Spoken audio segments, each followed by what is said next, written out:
1 year later, Rebecca stood at the podium in the city council chambers, her hands slightly shaking as she looked out at the crowd.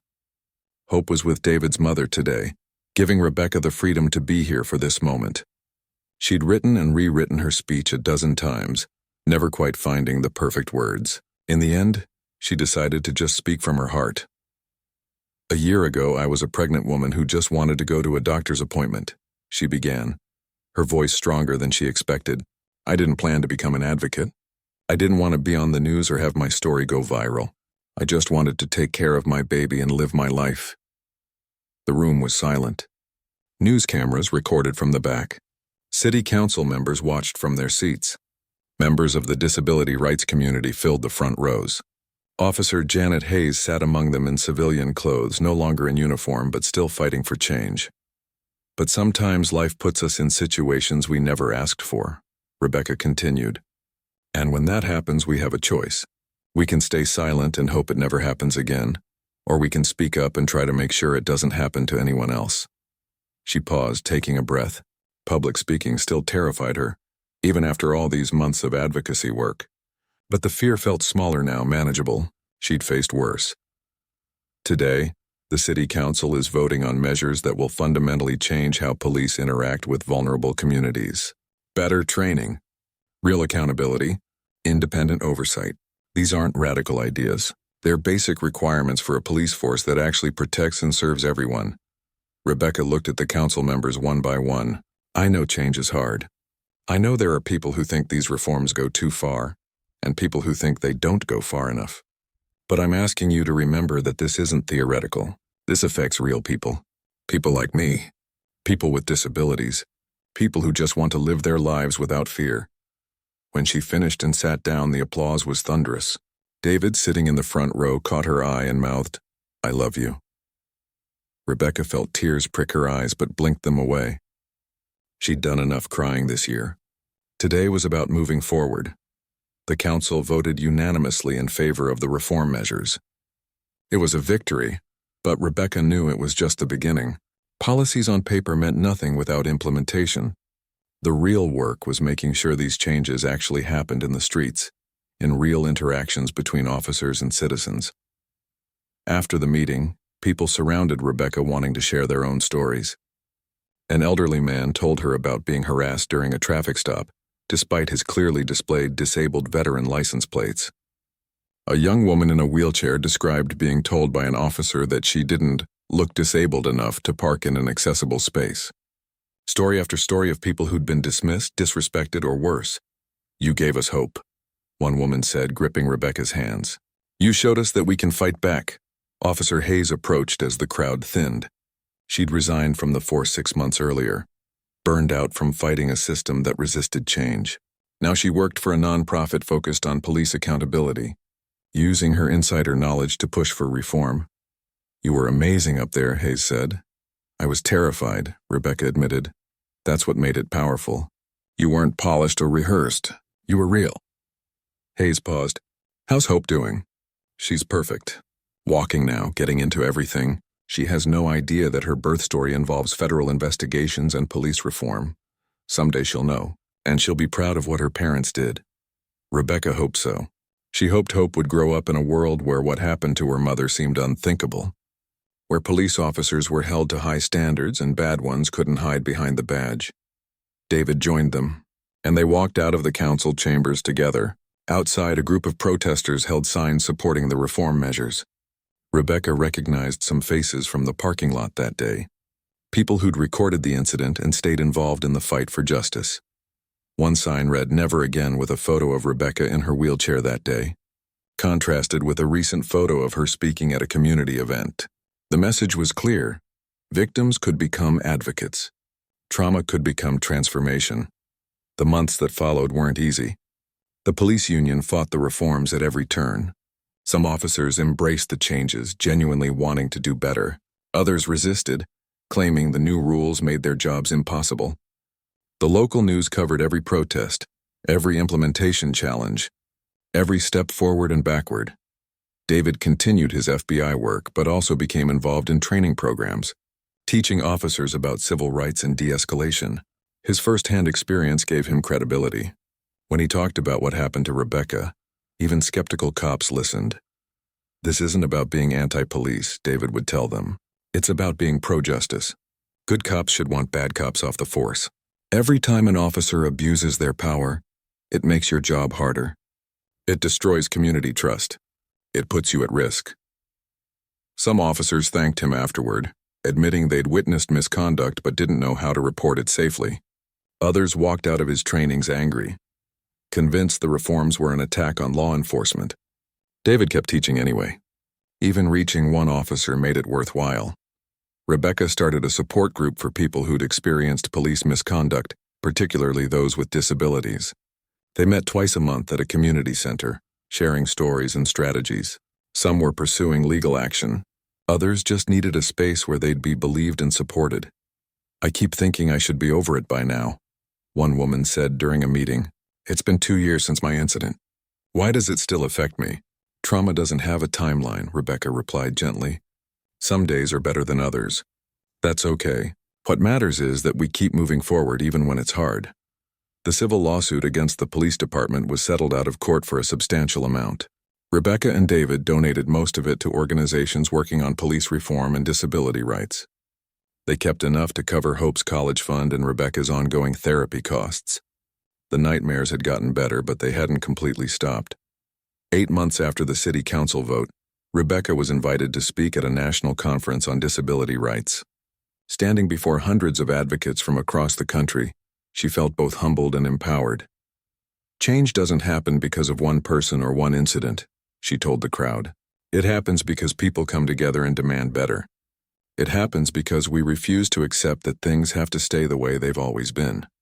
She talked about the importance of recording interactions with police, knowing your rights and building community support. She emphasized that reform wasn't about hating police officers but about holding institutions accountable. "There are good officers out there," Rebecca said, thinking of Hayes. "Officers who risk their careers to stand up for what's right. We need to support them while working to remove the ones who abuse their power. It's not either or. We can respect law enforcement and demand accountability at the same time." The conference led to more speaking opportunities. Rebecca spoke at universities, community organizations, and even a few police academies. Each time she told her story. Each time she emphasized that she was just an ordinary person who refused to stay silent. David worried sometimes that she was taking on too much, that the advocacy work was becoming all-consuming. But Rebecca felt called to it in a way she couldn't fully explain. Every person who thanked her for giving them courage, every policy that changed because of her testimony, every officer who committed to doing better after hearing her speak, it all mattered. On Hope's first birthday, they had a small party at home. Family, close friends, and a few people who'd become important in their lives over the past year. Officer Hayes, some members of the disability rights community, even the nurse who'd stood up for Rebecca in the parking lot that day. As everyone sang happy birthday and Hope gleefully smashed her cake, Rebecca felt David's arm around her waist. She leaned into him, watching their daughter's joy. "Do you ever wonder what life would be like if that day never happened?" David asked quietly. Rebecca considered the question. "Sometimes. But then I think about all the changes we've helped make. All the people who've shared their stories because we shared ours. Would I choose to go through it again? No, but do I regret speaking up? Never." Hope held up her cake-covered hands, laughing. Rebecca lifted her daughter, not caring about the mess, and hugged her tight. This was what it had all been for, creating a safer world for Hope and every child who came after her. 2 years after the incident, Rebecca received a letter from a woman named Grace. She'd been pulled over by a police officer who'd immediately become aggressive, but Grace had remembered Rebecca's story. She'd stayed calm, recorded the interaction, and filed a formal complaint when the officer crossed the line. "Because of the reforms you fought for, my complaint was actually investigated," Grace wrote. "The officer was disciplined. He's required to take additional training. I wanted you to know that the work you did mattered.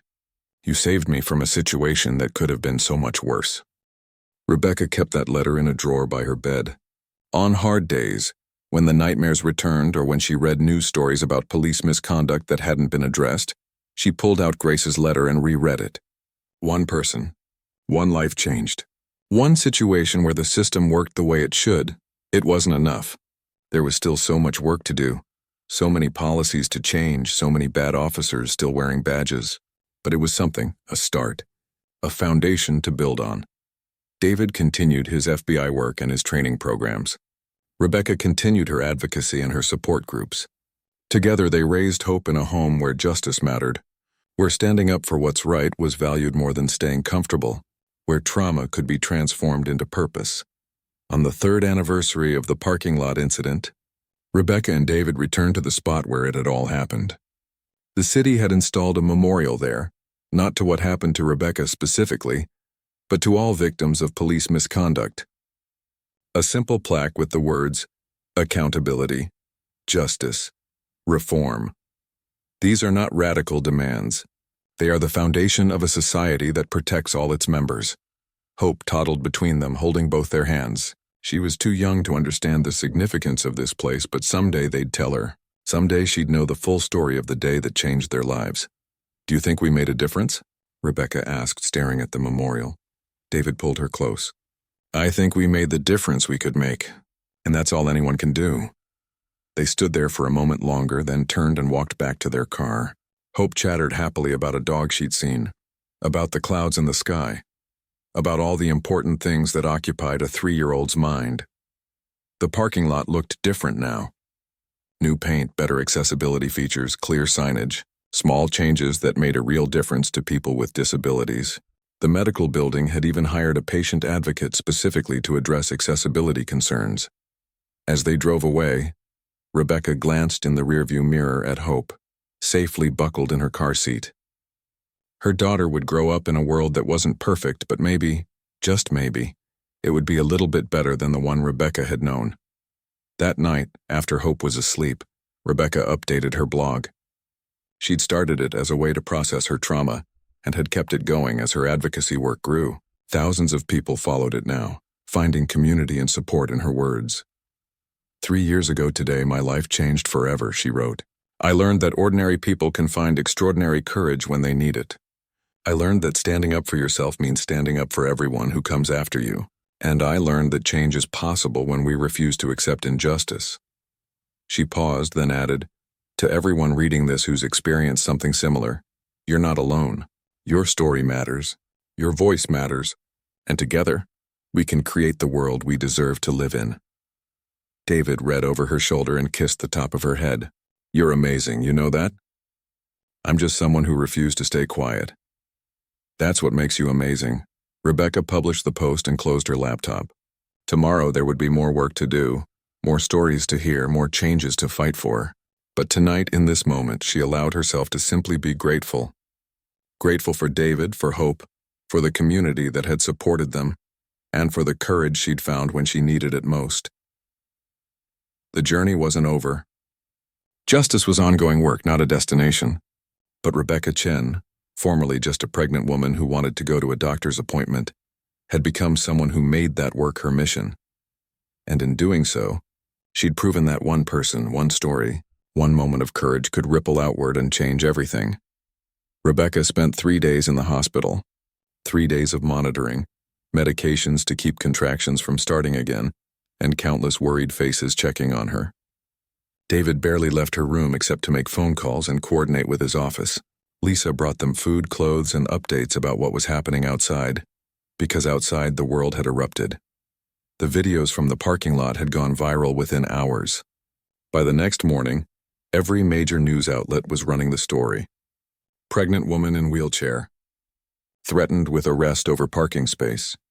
Police officer demands disabled woman prove her disability. The headlines got worse from there. David's phone wouldn't stop ringing. His supervisor wanted updates. The FBI's Civil Rights Division wanted statements. News reporters wanted interviews. His family wanted to know if Rebecca was okay. Even some of his old academy friends were reaching out. Cops from other departments all saying the same thing. This was wrong. This never should have happened.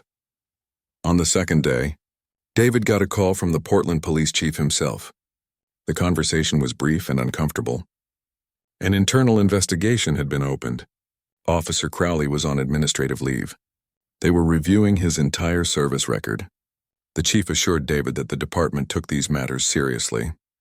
David thanked him politely and hung up. Then he called his own office and requested every piece of information they had on Officer Derek Crowley. What came back was disturbing. 17 formal complaints in 8 years of service. 12 of those complaints involved excessive force or inappropriate conduct during routine stops. 5 had resulted in financial settlements paid quietly by the city. Not one had resulted in serious disciplinary action beyond a written warning or short suspension. He's been doing this for years, Lisa said, reviewing the file with David in the hospital cafeteria while Rebecca slept. And the department just kept covering it up. Not anymore, and David closed the folder. I'm filing a formal complaint with the Civil Rights Division. Federal investigation. This pattern stops now. You know this is going to get messy. Police unions, media scrutiny, political pressure. I don't care. My wife almost lost our baby because this guy decided to go on a power trip. If I don't do something, he'll do it to someone else. Lisa nodded. Then let's do it right. Full documentation. Every witness statement, medical record showing the trauma. Make it airtight. They spent the next several hours building the case. Rebecca's medical records showed elevated stress markers and evidence of trauma. The doctor had documented that the premature contractions were directly caused by acute stress. Multiple witnesses had given statements describing Crowley's aggressive behavior. The videos spoke for themselves. Officer Hayes had been helpful, providing detailed reports and testifying honestly about what she'd witnessed. The young officer, though nervous, had also given a statement confirming that Crowley's actions were inappropriate. Even some of Crowley's own colleagues were quietly distancing themselves. On the third day, Rebecca was finally cleared to go home. She could walk now for short periods, but the doctor wanted her on modified bed rest for at least another week. David pushed her wheelchair through the hospital corridors, hyper-aware of every person who looked at them, every uniformed security guard, every potential threat. I'm okay, Rebecca said quietly, noticing his tension. We're both okay, I know. I just want to get you home. They'd barely been home an hour when there was a knock at the door. David checked the security camera and saw 2 men in suits. One he recognized as Lieutenant Morrison from Internal Affairs. The other was someone from the city attorney's office. David opened the door but didn't invite them in. Gentlemen, Morrison spoke first. Agent Chen, Mrs. Chen, we'd like to talk to you about the incident. Get your official statements. I've already given my statement to the FBI. My wife needs rest. We understand. But the department's investigation is secondary to the federal investigation that's already underway. David kept his voice level but firm. If your department wants to coordinate with the FBI, have your superiors contact my superiors. But my wife is recovering from a traumatic event, and she's not being questioned in her own home. The city attorney shifted uncomfortably. We're hoping to resolve this matter quickly and fairly. Perhaps some form of settlement. A settlement? David's voice went cold. You think you can write a check and make this disappear? My wife was assaulted by one of your officers. Our unborn child was put at risk. This isn't about money. You're trying to protect yourselves and limit your liability. I understand. But here's what's going to happen. The FBI is conducting a full investigation into Officer Crowley's conduct and the department's pattern of covering up complaints. That investigation will proceed regardless of what you offer us. If you want to make things right, start by actually holding your officers accountable. Morrison and the city attorney left looking uncomfortable. David closed the door and found Rebecca standing in the hallway, one hand on her belly. You didn't have to be so harsh, she said. Yes, I did. These people have been protecting Crowley for years. They're only paying attention now because it went public. Rebecca walked slowly to the couch and sat down carefully. I keep thinking about something Officer Hayes said. She told me she'd reported concerns about Crowley before, but nothing happened. How many people tried to stop him? How many complaints were ignored? Too many. But that ends now. Over the next 2 weeks, the investigation intensified. The FBI interviewed dozens of people who'd had negative interactions with Officer Crowley over the years. Stories emerged of unnecessary traffic stops, aggressive behavior, threats of arrest for minor infractions, a pattern of targeting women, minorities, and anyone he perceived as vulnerable. The department's internal investigation found that supervisors had repeatedly received complaints but took minimal action. Some complaints had been lost in paperwork. Others had been dismissed as personality conflicts. The culture of protecting problematic officers ran deep. David worked with federal prosecutors to build a comprehensive case, not just against Crowley, but against the system that enabled him. Civil rights violations, assault, harassment, failure to provide equal protection under the law. 3 weeks after the incident, formal charges were filed. Criminal charges against Officer Crowley. Civil charges against the police department for systematic failure to address misconduct. The news hit like a bomb. The police union issued statements defending Crowley, claiming he was a dedicated officer being persecuted for doing his job. But the videos made those claims ring hollow. The public had seen what happened. They'd watched a pregnant woman in a wheelchair being threatened and traumatized over a parking space. Support for Rebecca came from unexpected places. Disability rights organizations reached out. Other women who'd experienced similar treatment shared their stories. A local advocacy group organized a protest outside the police department, demanding accountability and reform. David and Rebecca gave one interview, carefully chosen. A respected journalist who'd covered police reform issues for years. Rebecca told her story simply and honestly. She didn't embellish or exaggerate. She didn't need to. The truth was damning enough. "I keep wondering what would have happened if there hadn't been cameras," Rebecca said during the interview, "if it had just been my word against his. Would anyone have believed me?" The journalist asked David about his role as an FBI agent. "Does it feel different being on the other side of an investigation?" "Every investigation is about finding the truth and ensuring justice," David replied. "It doesn't matter whether I'm the agent or the victim's husband. What matters is that the system works the way it's supposed to. And when it doesn't, it needs to be fixed." The interview aired on a Sunday night. By Monday morning, the mayor had announced a comprehensive review of police procedures and oversight. The police chief announced his retirement. Internal Affairs launched investigations into 17 other officers with similar complaint patterns. But the biggest change came from within the department itself. Officers started coming forward with their own stories of misconduct they'd witnessed, but been afraid to report. Officer Hayes became a leading voice for reform, speaking at city council meetings about the need for cultural change. "It shouldn't take a viral video and federal charges for us to do the right thing," Hayes said publicly. "We're supposed to be better than this. We're supposed to protect people, not terrorize them." The criminal trial for Officer Crowley was set for 6 months out. The civil case would take longer. But for David and Rebecca, the legal proceedings were almost secondary. What mattered more was that change was actually happening. Rebecca gave birth 5 weeks later, slightly early but within safe range. A healthy baby girl with David's eyes and Rebecca's stubborn determination. They named her Hope. 2 weeks after Hope was born, David and Rebecca received a letter from the city, a formal apology, signed by the mayor and the new police chief. It acknowledged the trauma Rebecca had endured, the systematic failures that allowed it to happen, and the commitment to ensure it never happened again. Rebecca read the letter while feeding Hope, tears running down her cheeks. "Do you think they mean it? Do you think things will really change?" David sat beside her, one arm around her shoulders. "I think change is always hard. I think there will be people who resist it. But I also think what happened to you opened people's eyes. They can't unsee it now. They can't pretend the problem doesn't exist. I never wanted to be famous for this. I just wanted to go to a doctor's appointment and come home. I know. But sometimes we don't get to choose our moments. They choose us." 3 months after Hope was born, the criminal trial began. David took time off work to be there every day, sitting behind Rebecca in the courtroom. The trial lasted 2 weeks. Prosecutors presented the videos, the witness statements, the medical records, and the history of complaints. Crowley's defense team tried to paint him as a dedicated officer having a bad day, dealing with a difficult situation. But the evidence was overwhelming. The jury deliberated for less than 4 hours, guilty on all counts. Sentencing came a month later. Officer Derek Crowley was sentenced to 18 months in prison, 3 years probation, and permanent removal from law enforcement.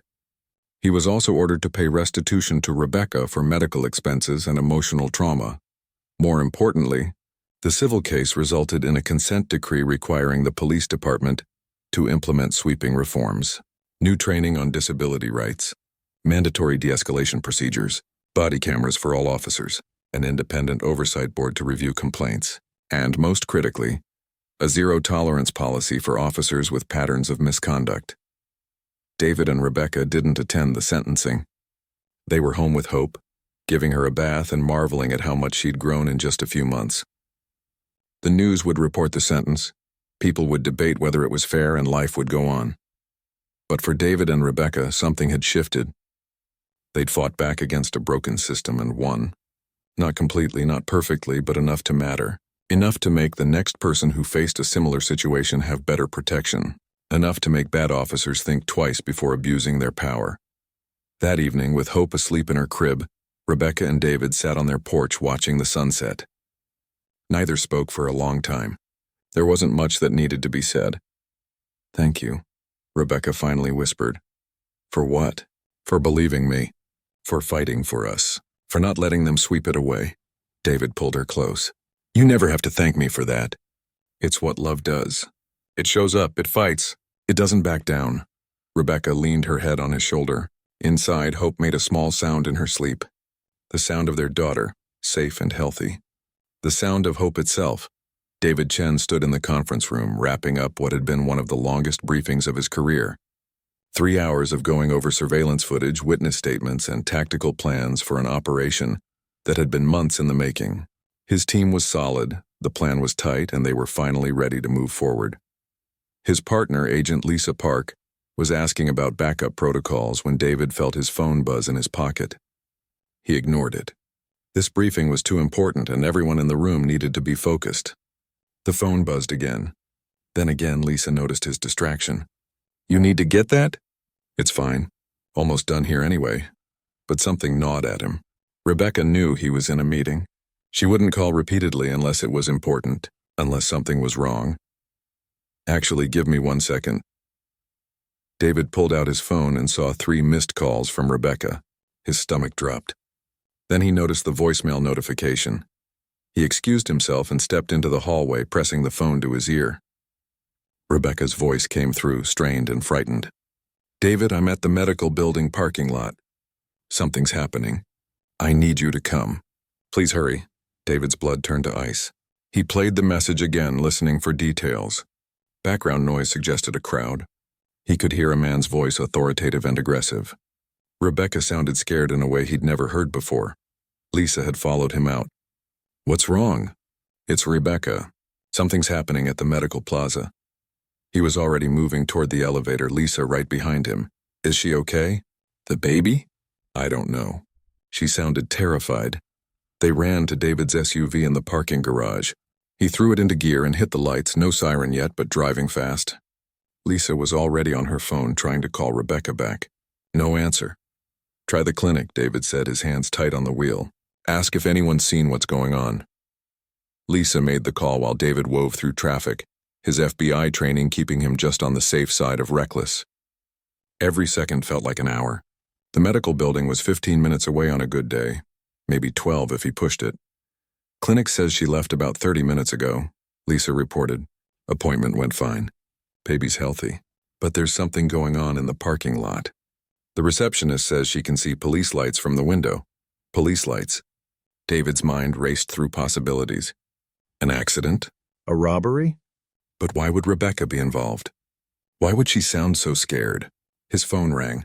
Unknown number. He answered on speaker. "This is Agent Chen.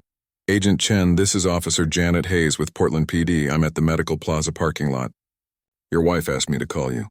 She's being transported to Memorial Hospital right now." David's world tilted. "Transported?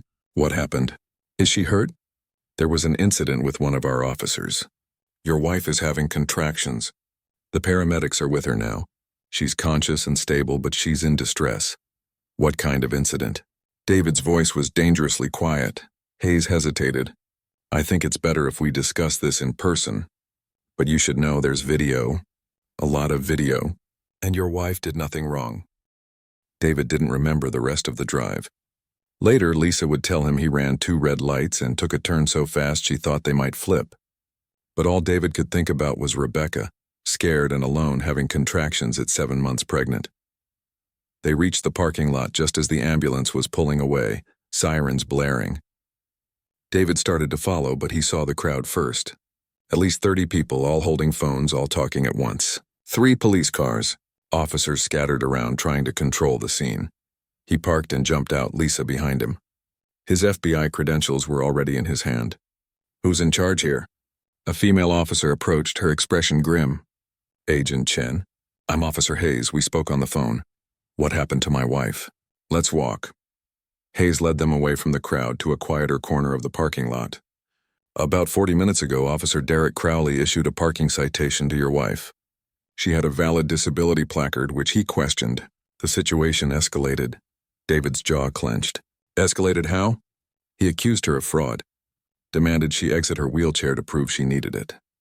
When she explained her medical condition, he threatened to arrest her for non-compliance." The words hit David like physical blows. Someone had threatened to arrest his pregnant wife in a wheelchair because of a parking space. "You're telling me an officer of the law harassed a disabled pregnant woman over a parking ticket?" "That's exactly what I'm telling you." Hayes pulled out her phone and showed him her body camera footage. David watched, his hands shaking as Crowley stood over Rebecca, aggressive and hostile.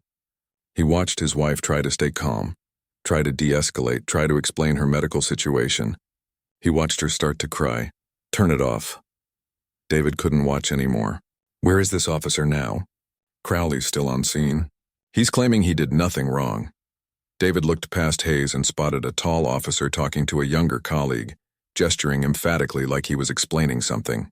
That had to be Crowley. Everything in David wanted to walk over there and make the man understand what he'd done, make him feel a fraction of the fear Rebecca had felt. But David was FBI. He knew the rules. He knew how this had to be handled. Lisa put a hand on his arm. "We do this right." "By the book." David nodded, not trusting himself to speak. Hayes was watching him carefully, probably worried he'd do something stupid. He took a breath, then another. "I need to see my wife. But first I need to know everything, every detail. And I need copies of all recordings." Hayes nodded. "We have multiple civilian recordings already posted online. My body camera got most of it. The rookie's camera too. And I've already called my supervisor. He's on his way." "Good. Because this isn't just going to go away." A sergeant arrived, a heavy-set man in his 50s with tired eyes. He introduced himself as Sergeant Williams and immediately started asking questions. Hayes briefed him while David listened, his anger building with every word. Williams looked sick by the end of it. "Where's Crowley now?" "Over there," Hayes pointed. Williams called Crowley over. David watched the officer approach, saw the arrogance in his walk, the defiance in his expression. Crowley didn't look like a man who'd just traumatized a pregnant woman. He looked annoyed at being bothered. "Officer Crowley," Williams said, his voice flat. "Tell me what happened here." Crowley launched into his version of events, painting Rebecca as difficult and non-compliant, himself as just doing his job. He mentioned her attitude 3 times. Never once did he mention that she was 7 months pregnant or that she'd been having contractions. David listened to the whole thing, his face expressionless. Years of FBI training had taught him to control his emotions, to wait for the right moment. When Crowley finished, David stepped forward. "Officer Crowley, I'm Special Agent David Chen. The woman you just sent to the hospital is my wife." Crowley's face went pale, just a shade, but David saw it. "Your wife was 7 months pregnant," David continued, his voice steady and cold. "Wheelchair-bound due to severe pregnancy complications. With a completely valid disability placard that you could have verified in 30 seconds. Instead, you chose to escalate a minor parking situation into a traumatic incident that has now put both my wife and my unborn child at medical risk. I was just doing my job. Your job is to protect and serve. What exactly were you protecting? Who were you serving?" Sergeant Williams stepped in. "Agent Chen, I understand you're upset, but..." "Upset?" David turned to him. "Sergeant, I just listened to an officer admit to demanding a pregnant disabled woman exit her wheelchair to prove her disability was real. Do you understand what that means legally? That's not just bad policing. That's a civil rights violation. That's assault. That's harassment of a disabled person." "Now wait a minute," Crowley started, but David cut him off. "I'm not finished. I have a voicemail from my wife, terrified and calling for help. I have body camera footage from Officer Hayes showing the entire incident.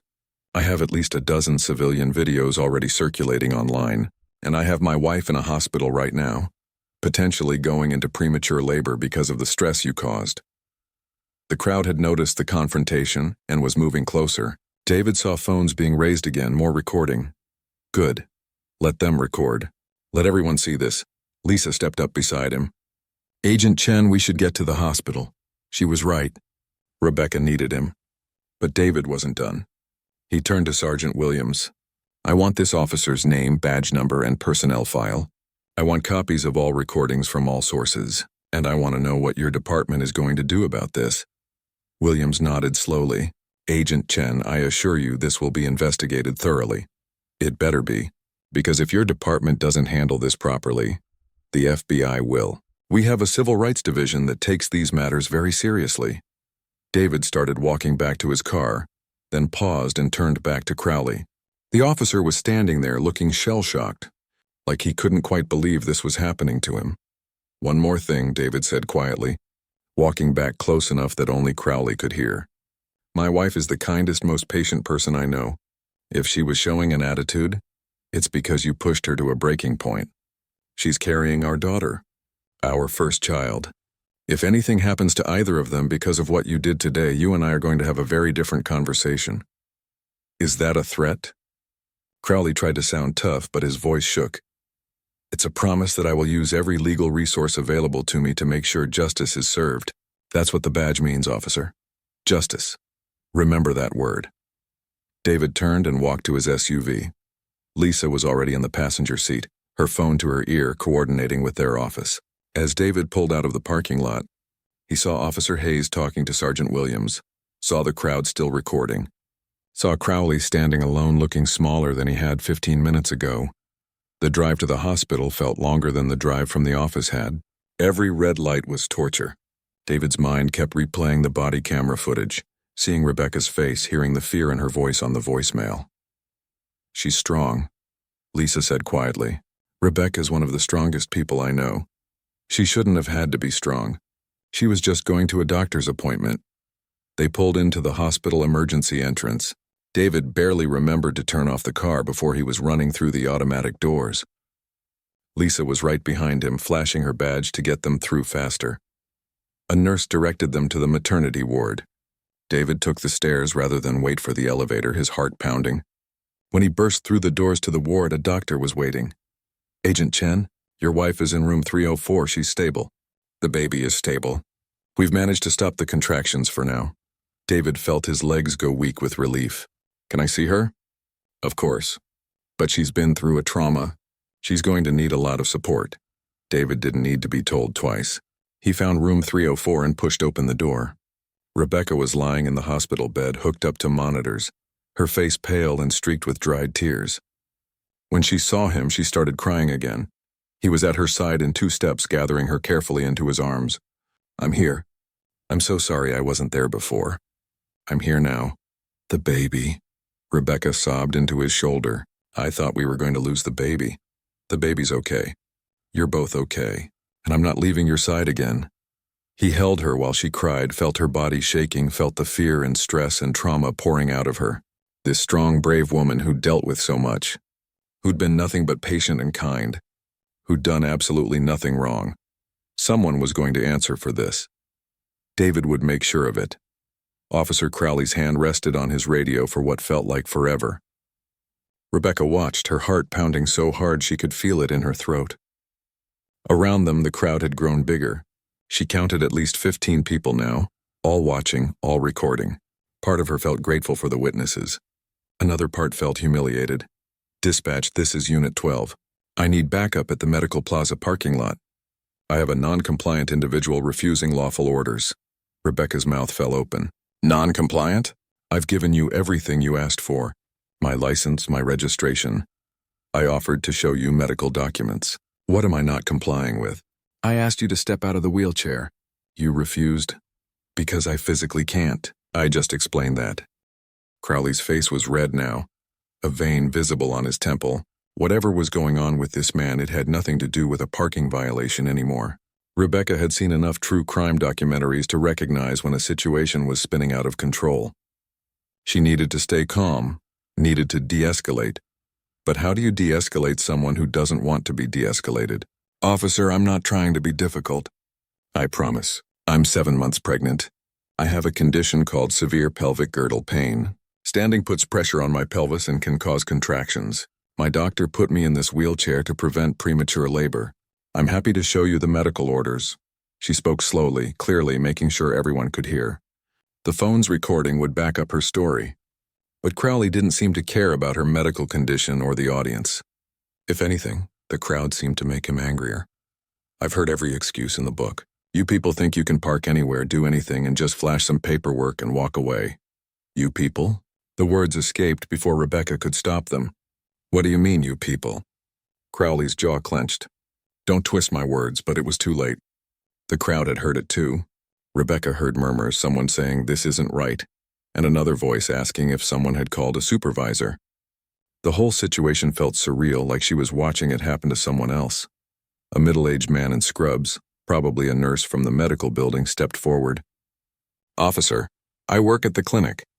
I can verify this woman has a legitimate medical condition. I've seen her file. Sir, step back or you'll be arrested for obstruction. The nurse held up his hands but didn't move far. I'm just trying to help. This doesn't seem necessary. Let me do my job. Rebecca felt a cramp in her lower abdomen. Not painful yet, just a tightening. She'd been having Braxton Hicks contractions for weeks, her body practicing for the real thing. But stress made them worse. She breathed slowly, trying to relax her body, but it was impossible with Officer Crowley looming over her. I'm starting to have contractions, she said quietly. Please, I need to sit down somewhere calm. I need to rest. You are sitting down. I need to go home, or to the hospital. Something's not right. For just a second, something flickered across Crowley's face. Uncertainty, maybe, or concern. But it vanished as quickly as it appeared, replaced by that same hard expression. A police car pulled up, lights flashing. 2 officers got out. One was a young guy, probably fresh out of the academy, looking confused about what he'd just walked into. The other was a woman in her 40s with kind eyes and a no-nonsense posture. She looked at the crowd, at Rebecca in her wheelchair with her pregnant belly visible, and at Officer Crowley standing over her like she was a dangerous criminal. Crowley, what's going on? The female officer asked. Got a woman here parked illegally. Possibly fraudulent disability placard refusing to comply with orders. The female officer, whose name tag read Hayes, walked over to Rebecca's car. She looked at the placard, checked the date, then pulled out her phone and made a call. Rebecca couldn't hear what she was saying, but she saw Hayes nodding, saw her look back at Rebecca with an expression that seemed almost apologetic. Hayes walked back over. Crowley, the placard checks out. It's valid, registered to this vehicle and this woman, medical necessity confirmed in the system. That doesn't change the fact that she's being non-compliant. Non-compliant how? She gave you her documents, right? I asked her to exit the wheelchair. She refused. Officer Hayes looked at Crowley like he'd just said the sky was green. You asked a pregnant woman in a wheelchair to stand up. Why would you do that? To verify the disability is legitimate. The system verified it. That's literally what the system is for. Hayes turned to Rebecca. Ma'am, are you all right? Do you need medical attention? Rebecca felt tears finally spill over. Someone was being kind. Someone was treating her like a human being. I'm having contractions. They're not bad yet, but they're starting. I just want to go home. Hayes nodded and turned back to Crowley. We're done here. There's no violation, no crime, nothing. Clear the scene. But Crowley wasn't backing down. She showed attitude. She was disrespectful. That's obstruction. Obstruction of what? A parking ticket that shouldn't have been written in the first place. Hayes's voice was getting sharper. Crowley, step back and let this woman go home. The young officer who'd been silent this whole time finally spoke up. Maybe we should just... Quiet, rookie, Crowley snapped. Then he turned back to Rebecca. Stand up or you're under arrest. The crowd erupted. People were shouting now, telling him to leave her alone, that this was wrong. Someone yelled that they'd already posted the video online and it had 50 shares. Another voice threatened to call a lawyer. The nurse in scrubs was on his phone, apparently calling someone at the clinic. Rebecca felt another contraction, stronger this time. She winced and put both hands on her belly. Please, she whispered. Please, the baby. Officer Hayes moved between Crowley and Rebecca. That's enough. Crowley, I'm ordering you to stand down. You don't outrank me. No, but I have seniority, and I'm not going to watch you arrest a pregnant woman in medical distress over your ego. The two officers stared at each other. The tension was so thick Rebecca felt like she couldn't breathe. The young officer looked like he wanted to disappear. The crowd had gone quiet, everyone waiting to see what would happen next. Then Crowley did something that made Rebecca's blood run cold. He reached for his handcuffs. "Ma'am, you're under arrest for obstruction of justice and disorderly conduct. You have the right to remain silent. Are you insane?" Hayes grabbed his arm. "Put those away, now." Crowley shook her off. "Don't touch me. This is my arrest." He moved toward Rebecca and she instinctively rolled her wheelchair backward, but she wasn't fast enough. Crowley grabbed the arm of her chair, stopping her movement. His other hand reached for her wrist. That's when Rebecca cried out. Not from him touching her, but from the contraction that seized her entire abdomen.